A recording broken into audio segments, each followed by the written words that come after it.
با سلام خدمت دوستان.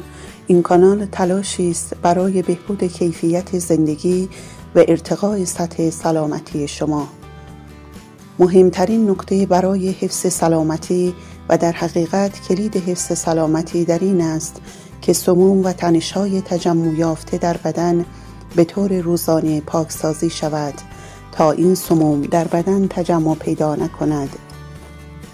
سخت‌ترین کار دنیا در نزد بسیاری از افراد بیدار شدن از خواب هنگام صبح است. این افراد هنگام صبح تنبل و بدخلق هستند و کل بدنشان درد می کند. این حالت ناشی از تجمع سموم فراوان در بدن است و ماساژ شکم بهترین راه برای پاکسازی این سموم می باشد. همچنین ماساژ شکم برای از بین بردن گرفتگی ها و تجزیه رسوبات به طور روزانه بسیار مفید است. یبوست اولین عاملی است که جریان انرژی را در بدن مسدود می کند و باعث کمردرد، سردرد و معده درد و سایر عوارض جدی همچون سرطان در بدن می شود. ماساژ شکم باعث رفع یبوست و بهبود عملکرد دستگاه گوارش می شود. همچنین ماساژ می تواند تأثیر مثبتی بر سلامت جسمی، روانی و اجتماعی فرد داشته باشد.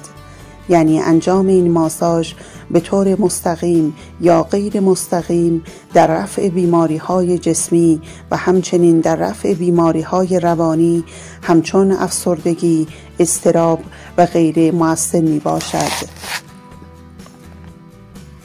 ماساژ شکم به دلیل تاثیرگذاری بر روی سیستم عصبی پاراسمپاتیک می تواند به تحریک معده، روده و حرکات دستگاه گوارش کمک کند و در نهایت به هضم و جذب بهتر غذا و مواد غذایی منجر شود.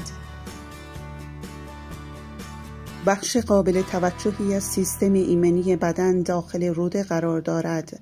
روده سالم به سلامت کلی بدن و ایمنی بهتر کمک می کند و به بدن در مبارزه با ویروس‌ها و بیماری‌ها یاری می رساند. با انجام ماساژ عملکرد سیستم لنفاوی بهبود می یابد و منجر به سم‌زدایی و تقویت سیستم دفاعی بدن می شود. در ابتدا ممکن است با ماساژ یک نقطه احساس درد و تهوع داشته باشید. این به خاطر بیرون آمدن سموم و تمیز شدن اندام و اصلاح عملکرد آن است. افرادی که معده یا روده خود را عمل کرده‌اند باید هنگام ماساژ شکم خود مراقب باشند. اگر اندام عمل شده درد می کند بهتر است ماساژ را با کف دست و به آرامی انجام دهند. و حال می پردازیم به نحوه انجام این ماساژ.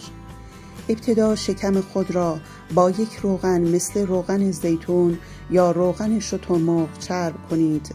بعد دستان خود را آنقدر به همدیگر بمالید تا نه گرم شود. سپس از ابتدای روده بزرگ به سمت بالا و به صورت دایره‌وار شروع به ماساژ نمایید. آنگاه دایره ها را کوچک کرده و به سمت مرکز ناف این کار را ادامه دهید. ماساژ را در جهت عقربه‌های ساعت 9 تا 18 مرتبه تکرار کنید.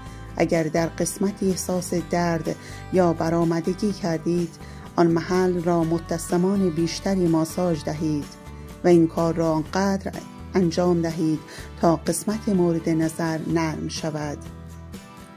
انجام این نوع ماساژ برای عملکرد بهتر دستگاه گوارش و ارتقای سطح سلامتی شما بی‌نظیر است. اگر در انجام این کار مداومت داشته باشید، بعد از مدتی شاهد نتایج شگفت‌انگیز آن برای سلامتی خود خواهید بود.